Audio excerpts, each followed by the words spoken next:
You're watching the KOAM Morning News on Fox 14. Right now at 7, a 100-year-old World War II veteran is laid to rest in Baxter Springs.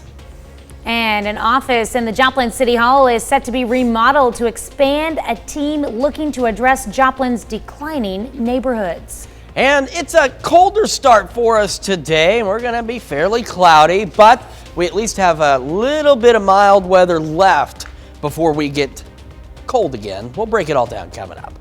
The 4 states' most watched news starts now.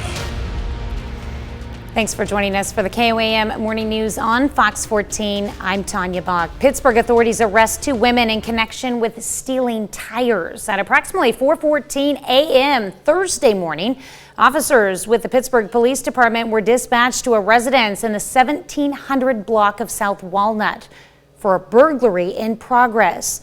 The reporting party called 911 and reported that 2 subjects were stealing tires from his carport. Police quickly arrived and, using video footage obtained from cameras owned by the reporting party, they were able to see the car used by the thieves. Around 10 minutes later, police spotted a similar car in the area occupied by 2 women.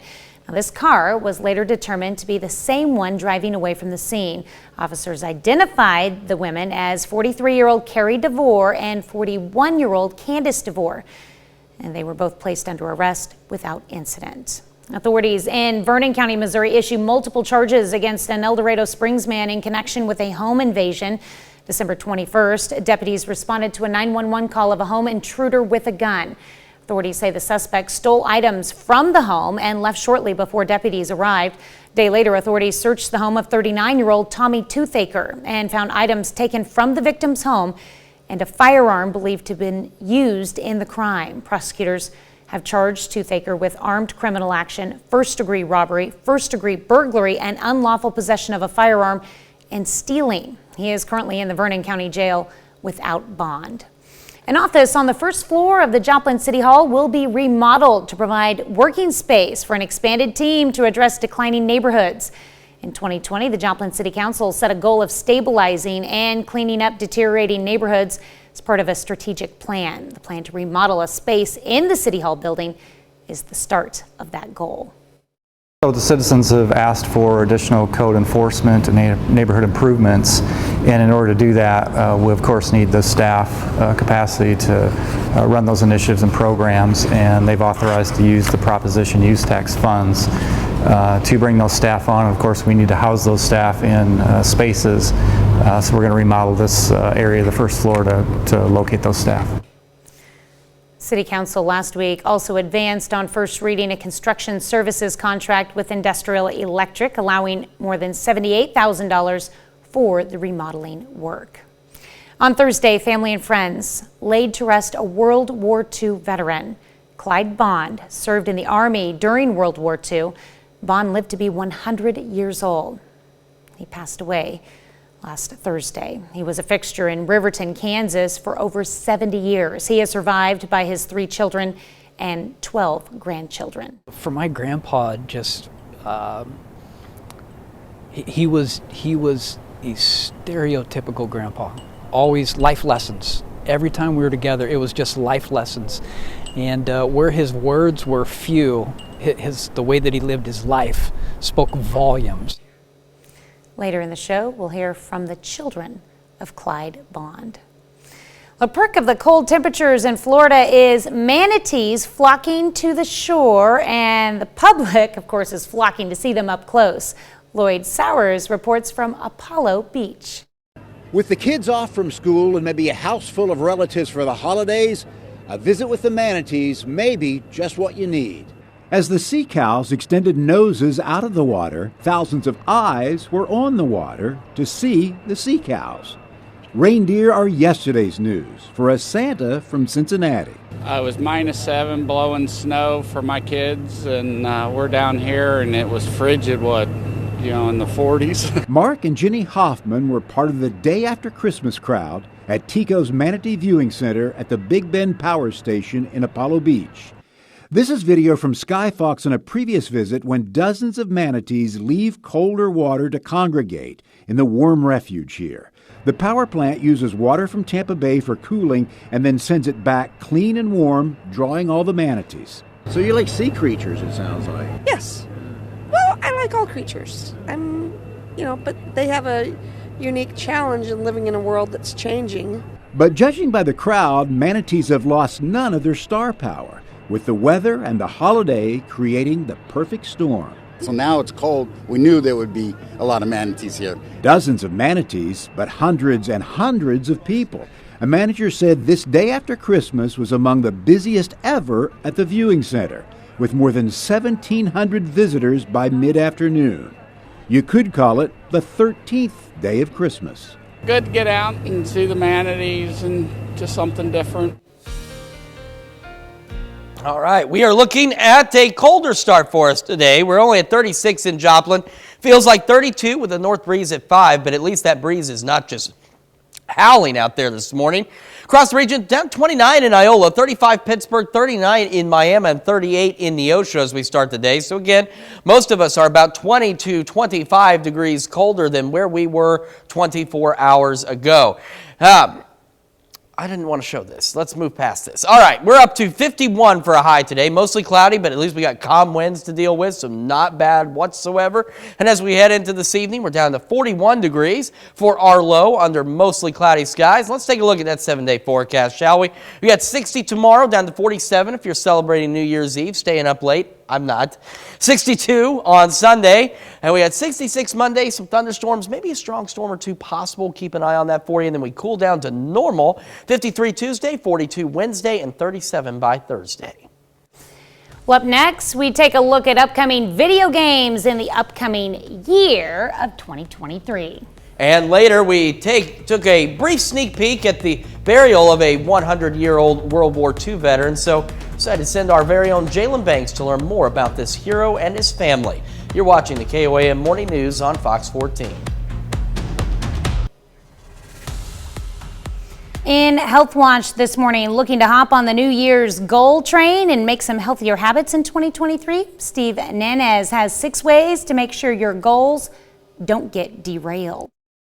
The beginning of a new year can be a great time to reprioritize your health. I think at its essence, it's a way of being kind to ourselves. An easy way to start, adding more foods that are good for your diet. Improving the quality of the nutritional value or quality of the food that we eat, not denying ourselves certain things. Dr. Roxanne Sukol, an internist at the Cleveland Clinic, says that with any change you decide to make, ask yourself if you can keep it up for the next 6 months. If the answer to your question when you ask it is, I don't think I could do it for even a couple of days, then it's not worth trying because the experience of failure. Another tip, don't go to parties and celebrations hungry. Eat a scoop of peanut butter before you go, or a handful of sunflower seeds, or something that will just at least take the edge off in a substantial way. And involve your friends and family in your goals, like creating a walking club.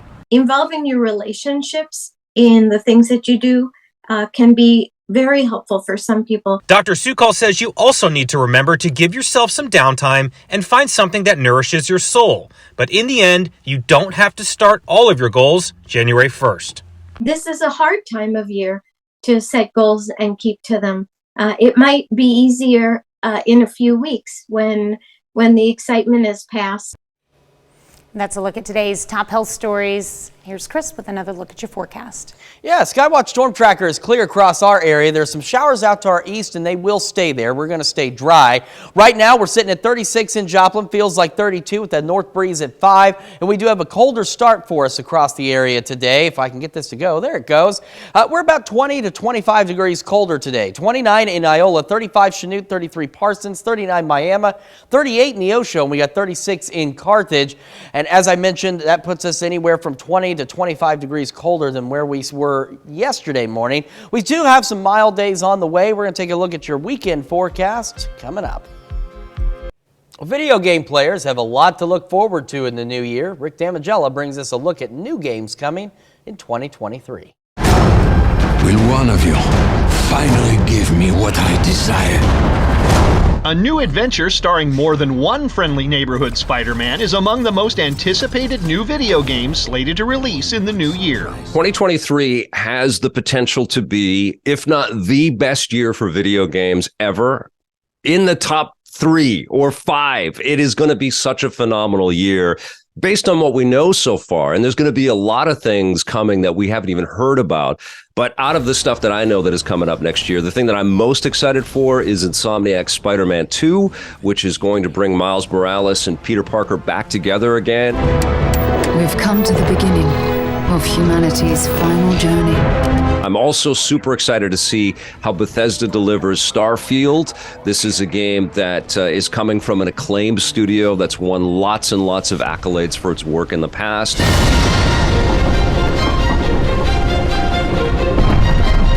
Every Nintendo Switch fan in the world is very excited about The Legend of Zelda Tears of the Kingdom. This is the sequel to Breath of the Wild, which happens to be my favorite video game of all time. After all we've done,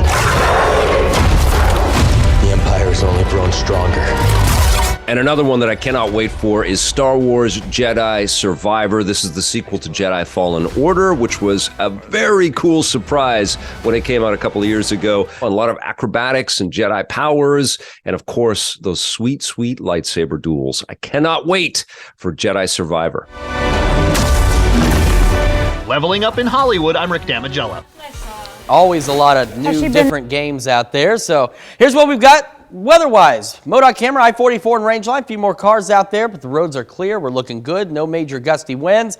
No rain in our immediate area. That's all staying off to our south and east, and that's where it's going to remain. They could get a few stronger storms out across southeast Missouri, but again, all that stays away from us for today. We're down to 36 in Joplin, feeling like 32 right now, with a north breeze at about 5 miles an hour. Across the area, we are colder to start the day. We're down to 29 in Iola, 30 in Yates Center, 32 Neodesha, Independence, 39 Miami, 38 Neosho, and 35 in Lamar. And again, that puts us roughly 20 to 25 degrees colder than where we were 24 hours ago. So, but we're still above normal, believe it or not. Same with our high. Chilly today, 51, mostly cloudy, light breeze, so that's a good thing, but we are above average, even though we're colder than yesterday. We're down to 41 for our low tonight. We'll stay mostly cloudy and keep that calm breeze. And if you're planning anything for New Year's Eve, the low will be 47, but as you're heading in to celebrate, we get 51 by 6, 49 by 9, and down to 48 by midnight. So definitely grab a jacket. We'll be mostly cloudy, but we should be dry for those celebrations. Now let's look at that 7-day forecast. 60 for the high tomorrow, 62 on New Year's Day, mostly cloudy. Monday, 66, but we're watching thunderstorm chances, and a few of those storms could be on the strong side. We're keeping an eye on that for you.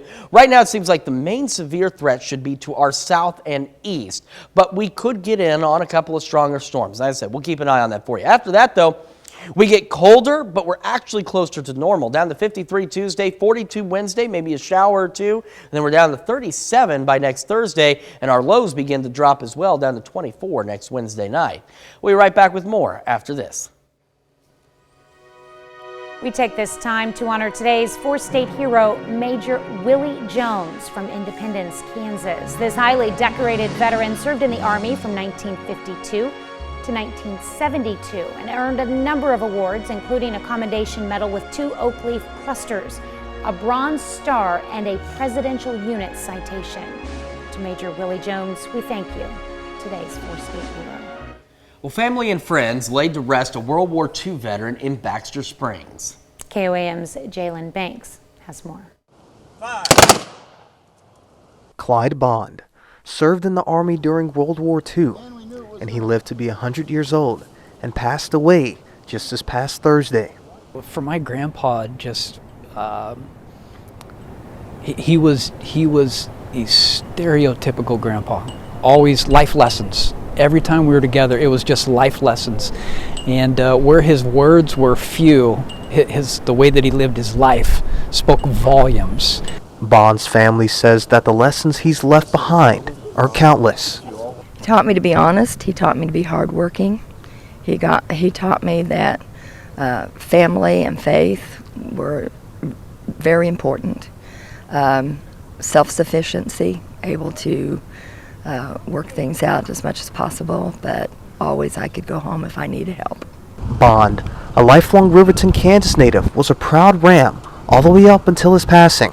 Total supporter of the Riverton Rams, and he was very active in sports as growing up in school there too, and he liked to tell about being the quarterback for the undefeated Riverton Ram team while he was in high school. Bond's children appreciates the family's longevity and the life they had with their father. Well, Mom lived till she was 95. Dad lived till he was 100, and grandparents all lived a long time. If I could live to be 100 and be active and everything, that'd be great.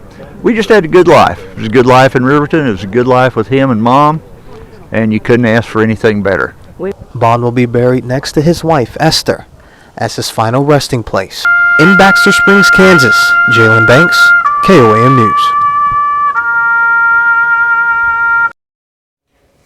Clyde Bond is survived by 3 children and 12 grandchildren. Certainly, he left an enduring legacy behind in Riverton, and I know the folks there and his family are certainly going to miss him. But what an impact he had on the community. It was nice to see that service, for Absolutely. sure. Well, we got more of the KOAM Morning News right after this. The 4 states' most watched news starts now. Welcome back to the KOAM Morning News on Fox 14. It's currently 7:26. Authorities in Vernon County, Missouri issue multiple charges against an El Dorado Springs man in connection with a home invasion. On December 21st, deputies responded to a 911 call of a home intruder with a gun. Authorities say the suspect stole items from the home and left shortly before deputies arrived. A day later, authorities searched the home of 39-year-old Tommy Toothaker and found items taken from the victim's home and a firearm believed to have been used in the crime. Prosecutors have charged Toothaker with armed criminal action, first-degree robbery, first-degree burglary, unlawful possession of a firearm, and stealing. He's currently in the Vernon County Jail without bond. A semi hauling grain crashes just off Missouri 126 and launches itself over a driveway. Just before noon Thursday, reports of a tractor trailer hauling grain crashed off of Missouri 126 near State Route M in western Barton County and alerted the Missouri State Highway Patrol. Neighbors told troopers the hauler took out a utility pole as it left the road and launched off a culvert over a driveway and came to a rest with the tractor disabled and broken half. The driver did not suffer any injuries. Wreckers were summoned to transfer the grain from the broken trailer before removing the crashed tractor trailer. Planned Parenthood scores a victory in a Missouri courtroom over funding. Some Missouri lawmakers tried to stop Planned Parenthood from receiving any public funding. Cole County Judge John Beadham ruled on Thursday that the funding restrictions were unconstitutional and rejected the efforts. Issue was a bill passed by the Republican-led legislature and signed by Governor Mike Parson in February to stop reimbursing Planned Parenthood for health care for low-income Medicaid patients. You can find more on the previously passed budget bill by downloading the KOAM News Now app. Kansas Governor Laura Kelly on Thursday announced nearly $3 million in support for kids exposed to drugs. Funds for the Kansas Department of Health and Environment will help better identify and support those children, increase public safety, and reduce overdose deaths. Governor Kelly says more than 140,000 Kansas kids live in environments of parents with substance abuse disorder, and an estimated 5,155 infants are born exposed to substances every year. It's business as usual following repairs to the Keystone Pipeline. A pipeline operator put a damaged section in Kansas back into service on Thursday. Little more than 3 weeks after a spill on December 7th dumped 14,000 barrels of crude oil into a rural creek. Canada-based TC Energy announced its completed repairs, inspections, and testing on its Keystone Pipeline in northeast Kansas to allow a controlled restart of the section from Steel City, Nebraska, near the Kansas line, to Cushing in northern Oklahoma. Mercy Hospital in Joplin has a brand new Christmas gift. On Thursday, the hospital unveiled some new C-section units on the labor and delivery floor. Father Brian Strauss from St. Peter's attended the unveiling to bless the new spaces. Well, after resident feedback, the city of Joplin adds resources to address declining neighborhoods. Along with adding to the team, remodeling is underway at City Hall to make room for them. KOAM's Shagun Bamadelli has more. The expansion of Joplin's declining neighborhood team is leading to remodeling parts of City Hall.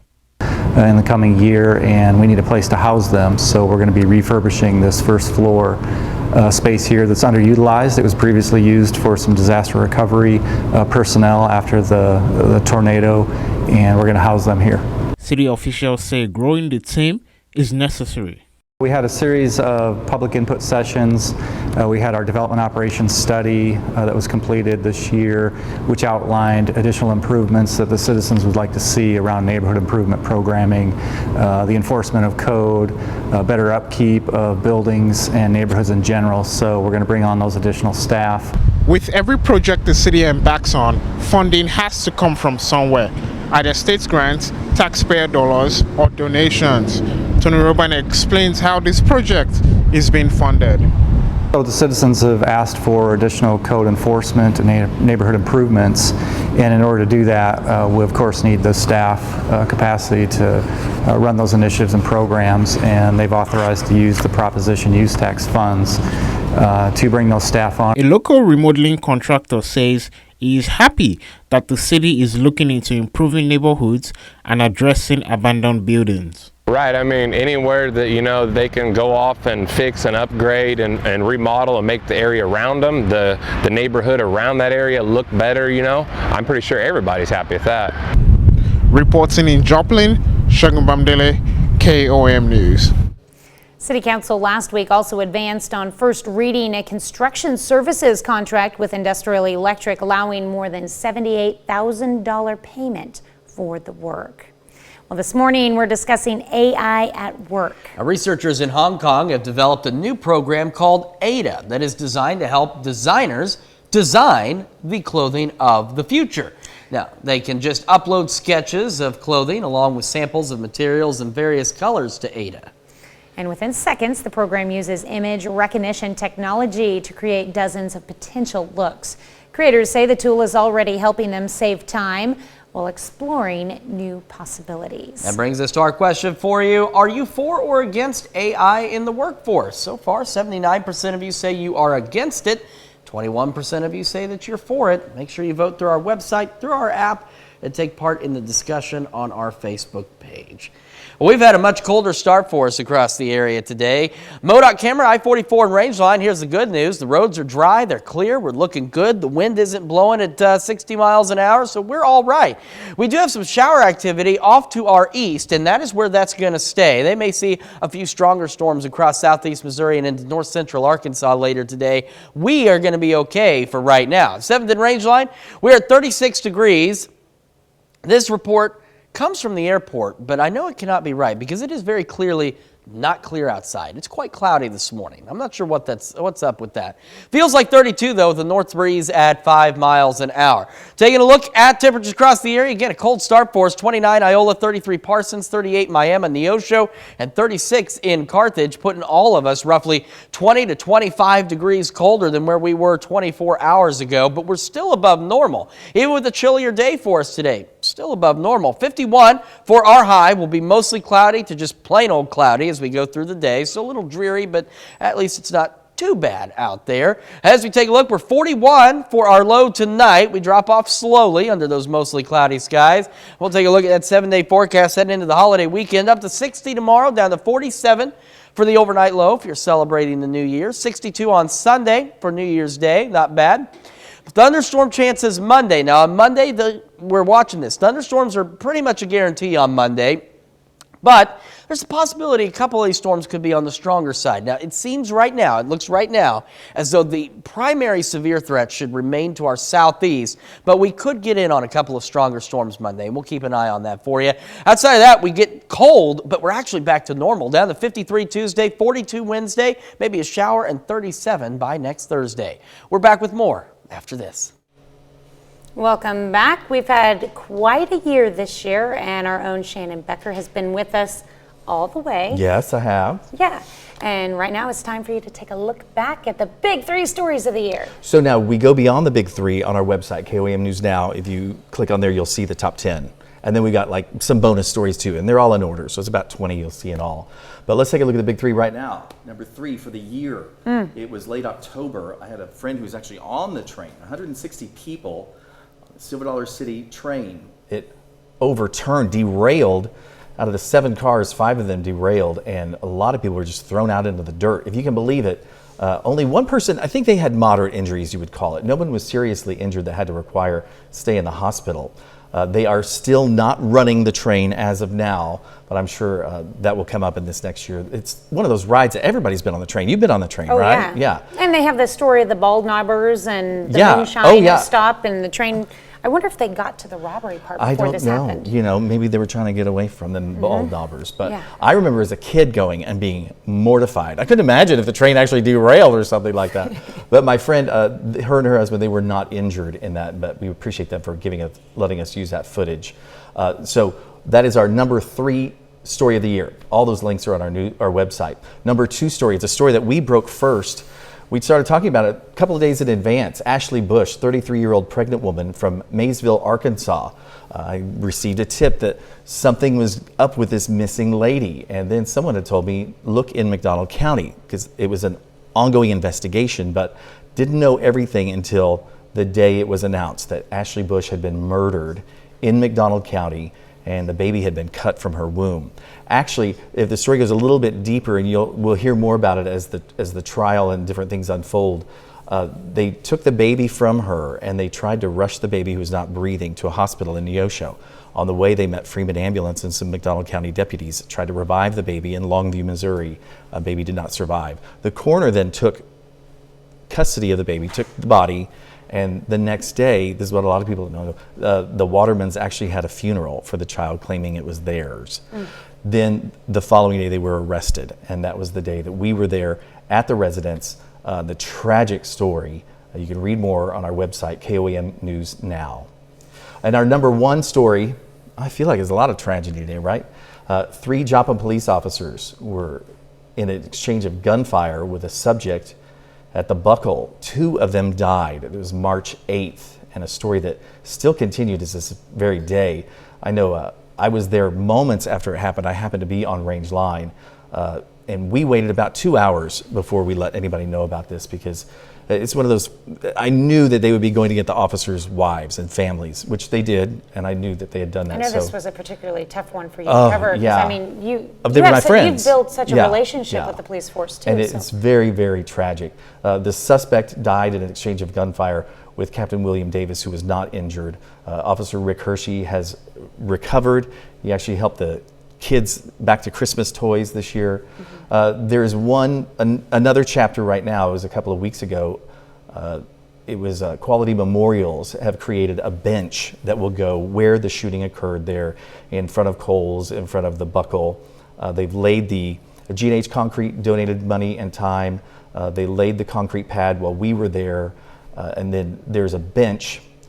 Also, Mount Hope Cemetery has helped as well. There's a bench that's been created and it will be placed there coming up in the next month or 2 in memory of Corporal Ben Cooper and Officer Jake Reed, who both died of their injuries because of what occurred there that day. So that'll be a permanent memorial there where it occurred. So, you know, that's nice and all, but I had said it earlier, you know, it's so sad to think, you know, that our friends are still missing their family and they'll miss them forever on that tragic, tragic day. So it's our big 3 stories. Thank you so much for covering those and staying on top of things. All right, thank you.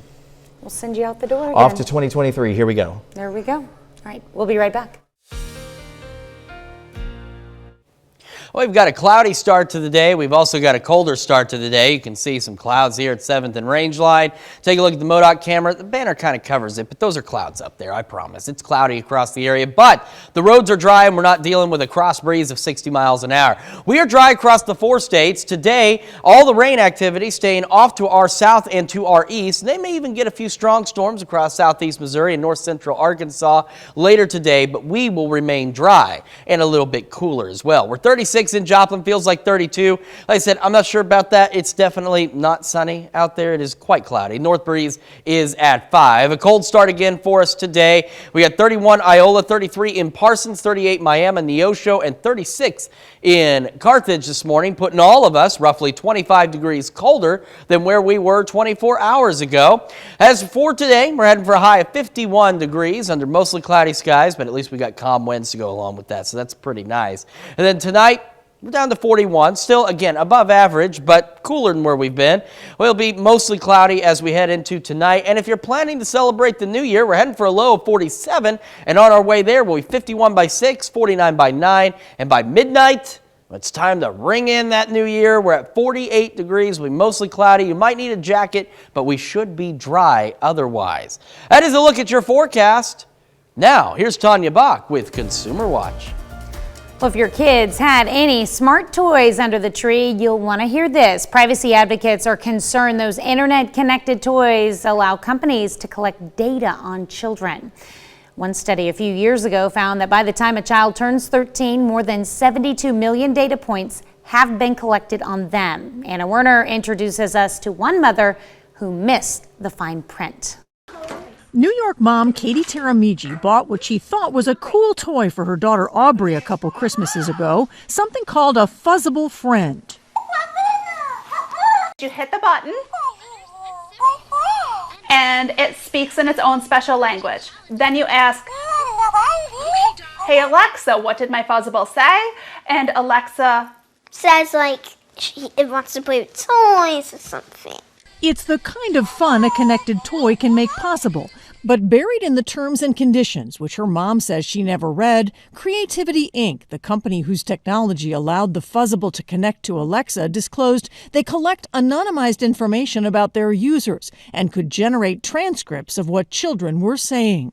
I don't like it at all. It's just one example of a growing trend, say nonprofit researchers at the U.S. Public Interest Research Group, or PIRG. Their recent report says smart toys bring new risks, including microphones and cameras paired with significant data collection. PIRG's R.J. Cross. Having any data collected on a child that isn't strictly necessary is really reckless and unsafe. Because often, she says, that data, although anonymized, is sold to advertisers, and she and other experts say it can be used to create profiles of children just like it can for adults. Even educational tech products can have privacy risks. When Human Rights Watch analyzed 163 educational computer learning products endorsed by 49 countries during the pandemic, 146 of them, some 90%, were found to have put at risk or directly violated children's privacy and other rights for purposes unrelated to their education. The Electronic Privacy Information Center, or EPIC, is calling on the Federal Trade Commission to strictly limit data collection on children. It's just not really realistic for parents, as you say, to be able to parse these legal documents, understand what's happening technologically. The FTC declined to comment. Amazon told us the third-party Fuzzable Kids skill is not currently available for Alexa customers, so Alexa cannot interact with the Fuzzable Friends toy. The device is not built by Amazon and does not have Alexa built in. Taramiji says she'll be paying more attention to the fine print from now on, but doesn't think she should have to. I should be able to trust the toy makers that are putting the toys on the market. You assume they're looking out for your child's best needs. Anna Werner, CBS News, San Francisco. Manufacturer of the Fuzzable Friends and the company that provided the connection to Alexa, Creativity Inc., did not respond to CBS News' request for comment. We'll be right back with more after this, but first let's take a look at the market prices before the opening.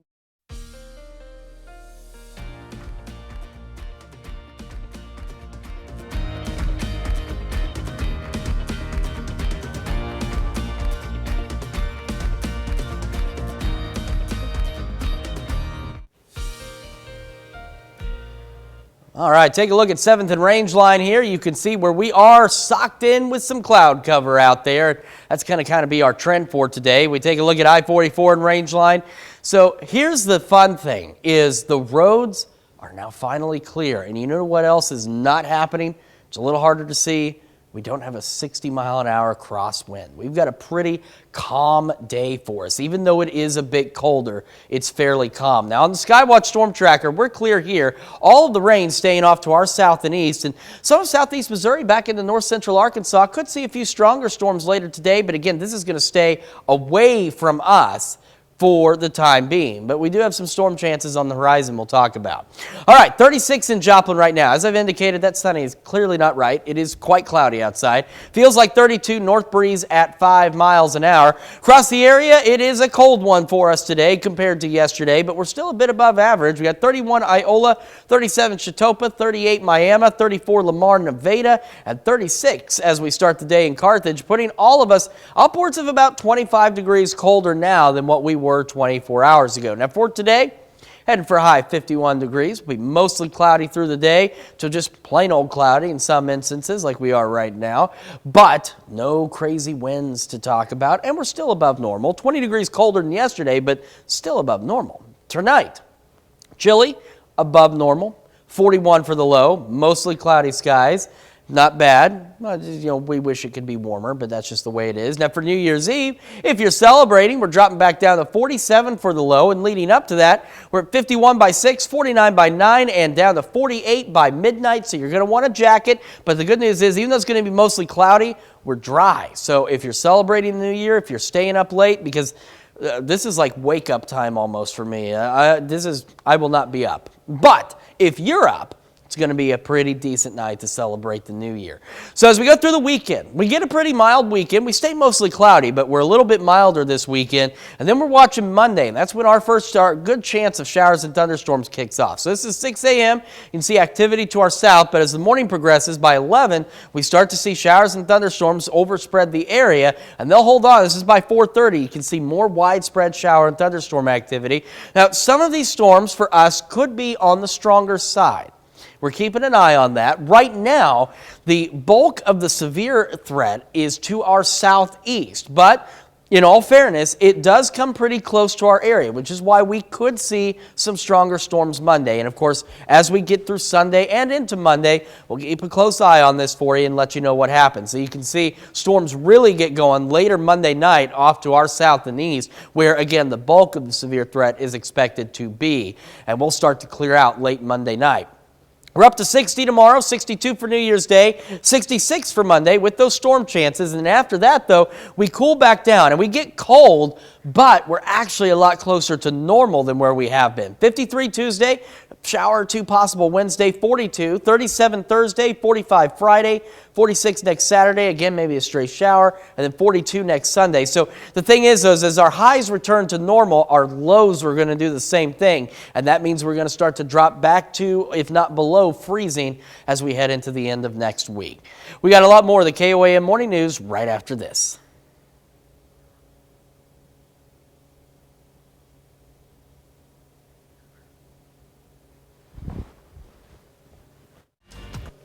Welcome back to the KOAM Morning News on Fox 14. Here's what's happening today. Today, the House Ways and Means Committee will release former President Donald Trump's tax returns to the public. The committee spent years fighting in the courts for the documents. In November, the Supreme Court ruled Congress has a right to the taxes as part of its oversight role. Just in time for the holiday weekend, Southwest Airlines says it's pre-positioned planes and crew and anticipates a return to near normal operations today. On Thursday, the airline scrubbed more than 2,300 flights. Around 4,000 flights are scheduled to take off today. An estimated 1 million air travelers were affected by the company's operations meltdown over the past week. And the U.S. government is now funded to operate through the end of the federal budget year in September. On Thursday, President Biden signed the $1.7 trillion bill that also includes about $45 billion in new aid for Ukraine and NATO allies. We're a little bit cooler today than yesterday, but not bad. 51 for our high, still above average, mostly cloudy, and more importantly, calm winds for us finally. As we head through this evening, we'll stay calm, 41 degrees for our overnight low and cloudy. And then looking into the New Year's weekend, 60 tomorrow, 47 if you're ringing in the new year, up to 62 on New Year's Day, 66 Monday, watching some thunderstorm chances. A couple of those could be strong. We'll keep an eye on them for you. After that, we get cold, and by cold, I mean we actually return to normal. 53 Tuesday, 42 Wednesday, down to 37 by next Thursday. Well, everything is better with bacon, right? Absolutely. Well, if you agree, then today is your day. It's National Bacon Day. It's a day that reminds us that bacon is not just for breakfast. That is a true statement. All right, we'll enjoy it on a burger or a salad, as a pizza topping, or perhaps as a maple bacon donut or chocolate-covered bacon on a stick. Now, hold on. There are certain restrictions on what you can use bacon for. I'm not a big fan of chocolate and bacon. No, that looks good. That does look good. Bacon wrapped things are good. Well, according to the National Day of Calendar, the United States and Canada make bacon from the pork belly. Other countries around the world use the side and back cuts of pork. It doesn't matter to me. The meat is cured in either a salt brine or a salt pack. It's then either dried, boiled, or smoked. In 2020, over half of the U.S. population said they ate a pound or more of bacon every year. So I can just take an entire package of bacon, throw it in the, I take it out. Which is a pound itself. Yeah, and put it onto some paper towels on a plate and throw it in the microwave. Because for me, that's the best bacon. A little crispy, pretty soft. You can just, and that's really about how it sounds when I eat it. You sound like the animal it came from. Well, I think there's a reason. Well, thanks so much for letting us put the good in your morning. We're going to be back with more news and weather today at noon. Have a great morning and an even better day. And even bacon.